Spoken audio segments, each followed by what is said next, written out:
Em 1517, a história do cristianismo mudou para sempre.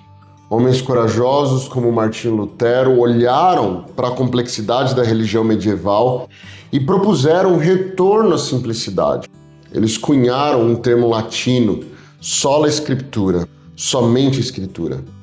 A intenção era nobre e belíssima, era fazer com que a nossa fé fosse alimentada puramente pela palavra de Deus e não por tradições humanas. Eu tenho certeza que você que ama Deus, seja batista, presbiteriano, pentecostal ou até adventista, compartilha desse mesmo desejo. Todos nós queremos ser fiéis apenas ao que Deus disse. Mas será que nós percebemos o tamanho do desafio que é aplicar o sola escritura na prática? A teologia histórica nos mostra algo muito fascinante e ao mesmo tempo muito preocupante. Muitas vezes nós lemos a Bíblia com lentes que herdamos da cultura sem nem perceber. Então pensa comigo, com muito carinho. A Bíblia hebraica apresenta um Deus que age na história, que sente, que se arrepende, que caminha com o ser humano, mas por séculos a teologia cristã descreveu Deus em termos de filosofia grega, um ser atemporal, impassível, imóvel. A minha pergunta é que será que no propósito de tentar explicar a Deus, nós não acabamos misturando a Bíblia com Platão?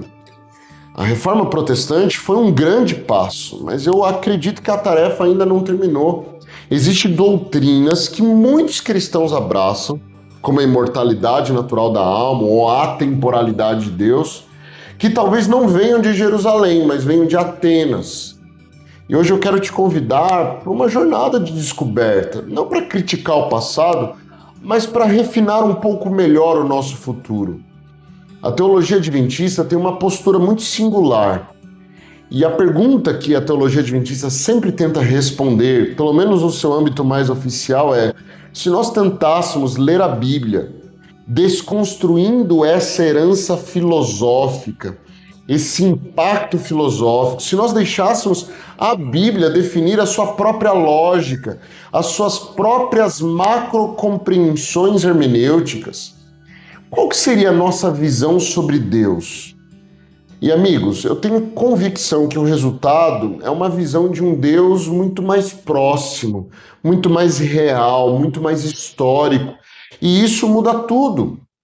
Então, eu gostaria de fazer a partir de agora uma série de vídeos sobre sola escritura e para nós entendermos o porquê que o sola escritura é tão difícil de praticar em todos os meios, especialmente nos meios evangélicos, que se autodenomina como sola escritura, por vezes falam do adventismo como sendo seita, por cremos na possibilidade de um profeta extracanônico, mas que na prática teológica carrega princípios e valores que norteiam a interpretação bíblica e que não vem necessariamente da Bíblia, mas sim da filosofia grega.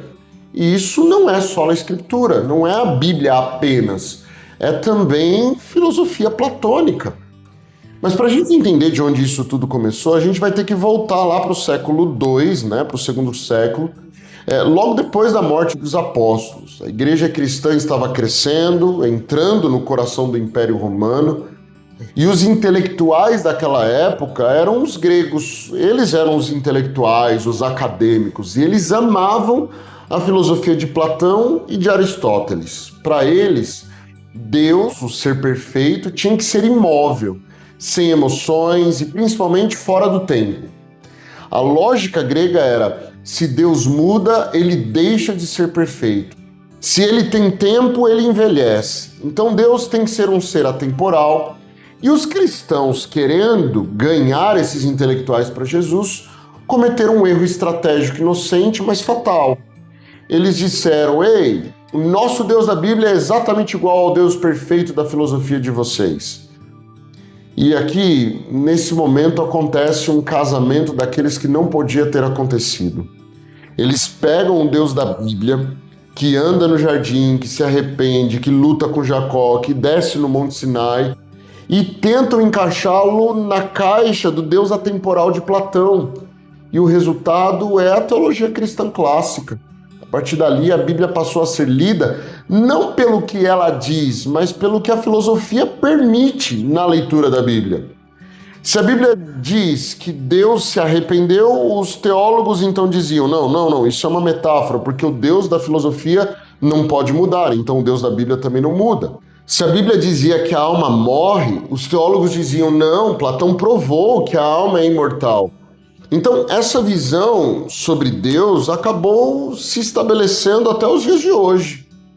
E quando a gente avança para a Reforma Protestante, Lutero e Calvino, que foram de fato heróis da fé, eles tiveram a coragem de enfrentar o sistema papal, eles limparam a teologia da salvação, eles organizaram a teologia da salvação, o sola fide, a salvação pela fé, mas eles não tocaram na teologia de Deus, eles não tocaram na ontologia.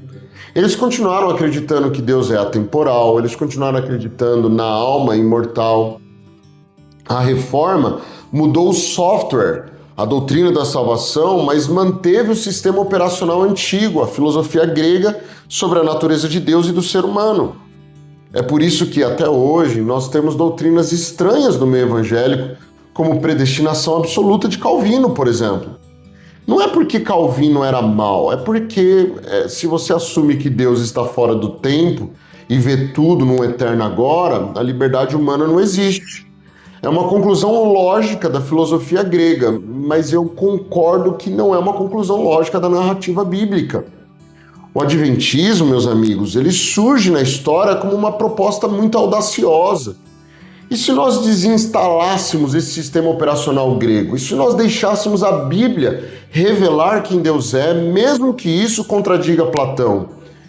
Então, a filosofia grega, que nos deu um Deus distante e imóvel, ela começa a mudar, e o Deus que nós encontramos na Bíblia, o Deus que emerge das páginas das Escrituras, sem os filtros gregos, é um Deus de tirar o fôlego, porque a Bíblia nos apresenta um Deus que é histórico.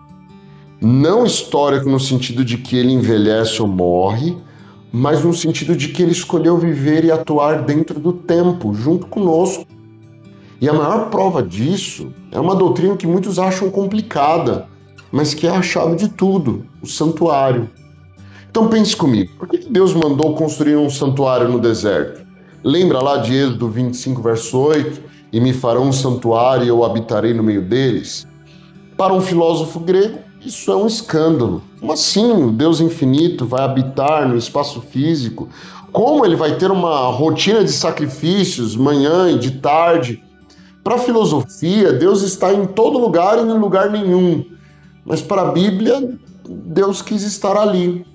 E o santuário é a prova física de que Deus saiu da eternidade distante da filosofia e montou a sua tenda no meio da nossa sujeira, no meio do nosso acampamento. Ele quer caminhar conosco, ele quer ter um calendário conosco, é por isso que ele tinha as festas, os sábados. E é aqui que a teologia adventista se torna, na minha visão, muito linda. Nós não cremos no santuário ou no sábado porque nós somos legalistas. Nós cremos neles porque eles são a garantia de que Deus é relacional. Se Deus tem um templo, então ele tem um endereço. Se Deus tem um sábado, significa que ele tem um tempo sagrado para se encontrar comigo, com você. E isso destrói a ideia de um Deus que é apenas uma força cósmica. Nós temos um Deus, um Pai que age, que responde, que sente a nossa dor, que tem um plano passo a passo para resolver o problema do mal. Enquanto a teologia clássica, a teologia evangélica diz Deus já resolveu tudo na eternidade, o filme já acabou para ele, a Bíblia diz que Deus está trabalhando agora, que Jesus está intercedendo agora, que há um julgamento real acontecendo agora. A história importa, as suas escolhas importam. Então, amigos, o convite dessa série de vídeos que eu estou fazendo não é para termos uma guerra com outras igrejas. Eu sei que temos muitos irmãos evangélicos que amam a Jesus de todo o coração e vivem vidas piedosas, sinceras. O convite é para darmos um passo além da reforma. Lutero teve a coragem de dizer não ao Papa. E a pergunta que eu gostaria de fazer a você, amigo, por vezes evangélico que me acompanha aqui, é que será que nós teríamos coragem de dizer não a Platão e ler a Bíblia sem essas lentes? Será que nós temos a coragem de aceitar a Bíblia como ela é, mesmo quando ela contradiz séculos de tradição filosófica? Quando a gente faz isso, algumas coisas mudam drasticamente. A ideia de uma alma imortal que flutua fora do corpo começa a não fazer mais sentido. A ideia de um inferno eterno desaparece diante da justiça de Deus. Então, nos próximos vídeos, nós vamos pegar essas lentes gregas, uma por uma, e trocá-las pelas lentes bíblicas. No próximo vídeo eu quero discutir com você, inclusive, o porquê que o Adventismo se propõe a viver um solo escritura muito radical, fazendo uma deshelenização da teologia cristã. Então se inscreve aqui no canal, nós vamos redescobrir a Bíblia juntos. Eu sou Ricardo Nogaroto, um abraço para você.